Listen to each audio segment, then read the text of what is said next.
3. And now we have a word problem that you have to interpret the word problem and draw a picture. So a retaining wall is leaning at an angle of 70 degrees to the horizontal.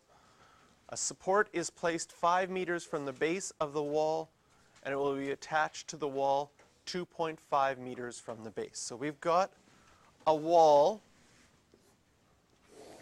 that's leaning. Not very good. This angle here is 70 degrees. Here's the ground. They place a support 5 meters from the base up on the wall 2.5 meters. Determine the length of the support.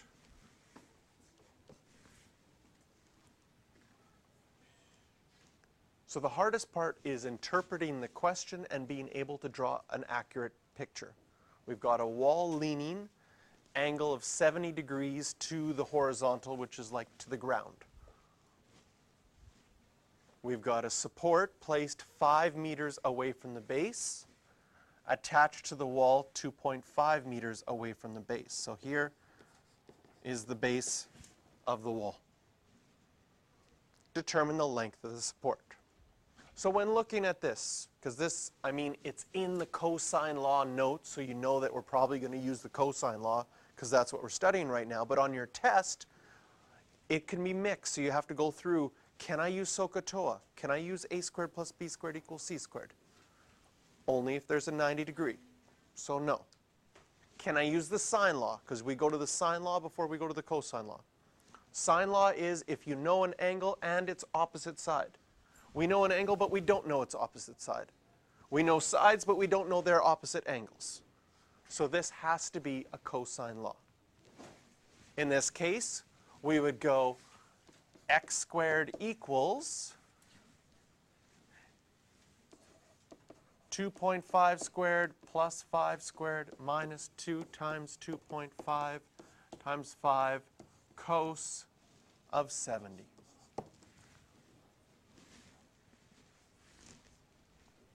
Type this all into our calculator all at once.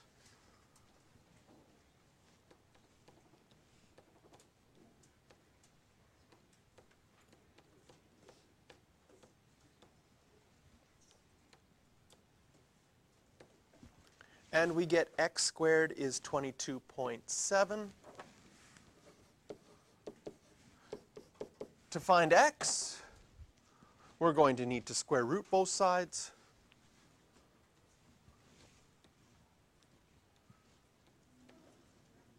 .76. It says round to the nearest tenth, so we would get 4.8 meters.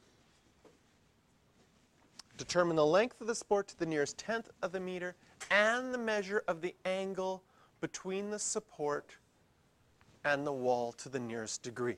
So now we figured out this is 4.8 meters. We still want to find this angle, so I'll label it with theta. Now we can use the sine law, right? Because now we know an angle and an opposite side. And so if I want to find theta, remember with the sine law, whatever you're trying to find, write it first. What's going to be underneath sine theta? Which side? 2.5, because sides and angles always go together, equals, and we know sine of 70 over the 4.8. Now I'm writing 4.8, but I'm going to use all the decimals from my calculator so that it's accurate right until the end. How would I get sine of theta by itself?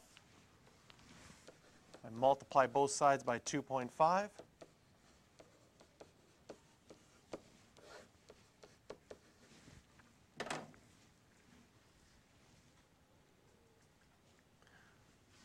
So go to my calculator.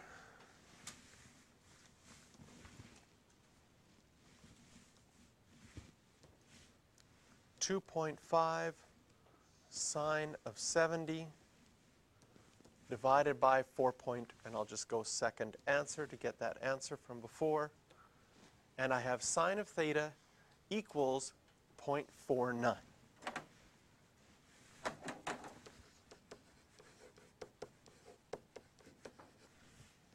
Can you see that this answer tells me it could be in quadrant 1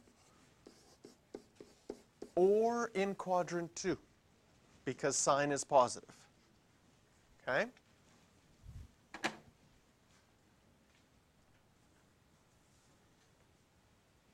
So what we can do is we can go sine inverse to find our reference angle.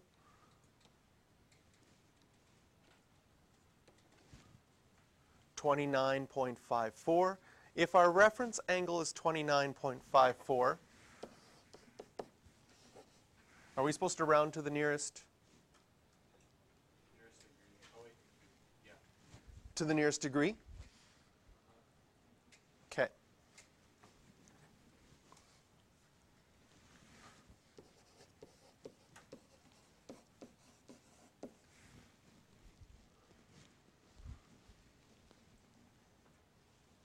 So where it's going to be either 30 degrees or 150 degrees.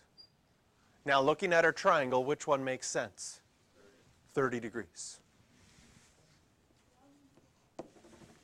150 would make the triangle go past 180. So the only answer is 30 degrees, that's possible. Did we solve for the right angle?